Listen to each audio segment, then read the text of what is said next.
বরিশাল বিশ্ববিদ্যালয়ের VC, pro-VC এবং treasurer তিনজনই ৫ আগস্টের পর নিয়োগ পান। তবে মাত্র ৩ মাসের মধ্যেই ভিসির সাথে প্রভিসি, ট্রেজারার এবং শিক্ষকদের একাংশের সম্পর্ক তেতো হয়ে গেছে।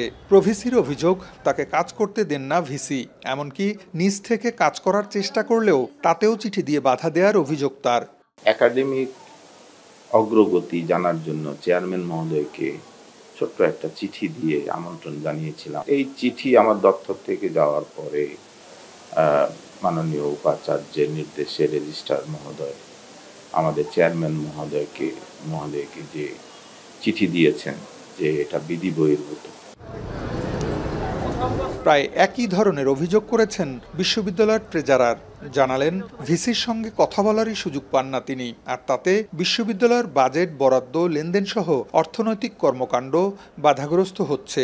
বরিশাল বিশ্ববিদ্যালয়ের ভাইস চ্যান্সেলরের কাছ থেকে আমি যদি পার্সোনালি কখনো কোনো ফাইলের বিষয়ে কোনো সিদ্ধান্ত গ্রহণের দরকার হয়, তার কাছে আলোচনা করার দরকার হয়, তার কাছে সরাসরি সাক্ষাৎ পাওয়া যায় না, কথা বলা যায় না।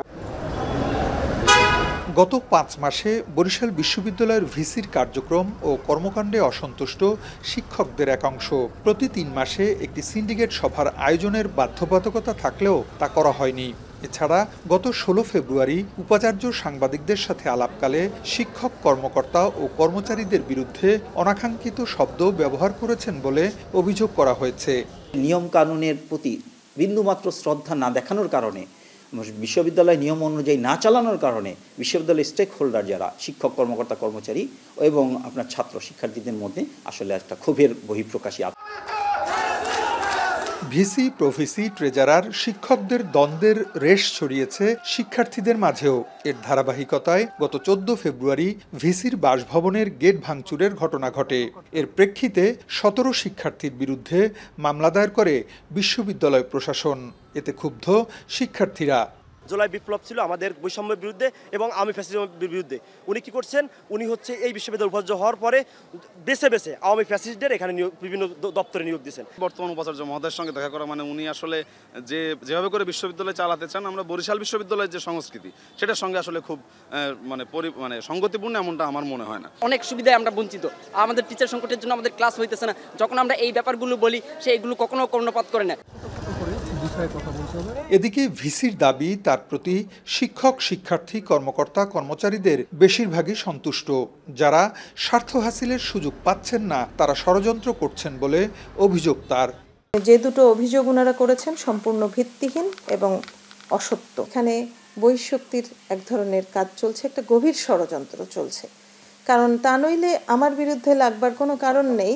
আমি বাংলাদেশের একমাত্র মহিলা ভাইস চ্যান্সেলর এবং আমার বিশ্বাস আমার শিক্ষার্থীরা আমাকে সেই রকম ভালোবাসেন, অধিকাংশ শিক্ষক আমাকে সেরকম ভালোবাসেন। সেজন্য আমি একটু বলার শুরু করেছি। প্রভিসি ও ট্রেজারার নিয়োগ ভিসির পরামর্শ ও পছন্দে হওয়া উচিত বলে মনে করেন বিশ্ববিদ্যালয়ের ভিসি। আর সেটা না হওয়ায় বরিশাল বিশ্ববিদ্যালয়ে সাম্প্রতিক ঘটনা ঘটছে বলে দাবি তার। উপাচার্য বা উপ উপাচার্য যারা নিয়োগ হচ্ছেন, ইভেন ট্রেজারার যারা নিয়োগ হচ্ছেন, সবার মধ্যেই যদি একই আকাঙ্ক্ষা থাকে যে আমি ভাইস চ্যান্সেলর হয়ে যাব, যদি আমি ওনাকে ফেলে দিতে পারি, তাহলে আমি এখানে একজন নারী ভাইস চ্যান্সেলর আছি, অন্য জায়গায় হয়তো পুরুষরা আছেন, ওনারা ভেবেছেন যে নারীকে খুব সহজে সরিয়ে দেওয়া যাবে। আমি কিন্তু অত্যন্ত ন্যায়নিষ্ঠ মানুষ, কখনো অন্যায় করি না। বিশ্ববিদ্যালয়ের শিক্ষার পরিবেশ উন্নয়নে সংকট সমাধানের দাবি বিশ্ববিদ্যালয়ের শিক্ষক, শিক্ষার্থীদের। নানা কারণে বছরের বিভিন্ন সময় আন্দোলন চলে বরিশাল বিশ্ববিদ্যালয়। এতে পড়াশোনা এবং গবেষণা সবই বাধাগ্রস্ত হয়। এর নেতিবাচক প্রভাব পড়ে ফলাফলে। বর্তমান ভিসির মন্তব্য ও নানা কার্যক্রম নিয়ে তৈরি জটিলতা, এ কারণে দ্রুত সমাধান চান সংশ্লিষ্টরা। ফিরদাউস সোহাগ, এখন, বরিশাল।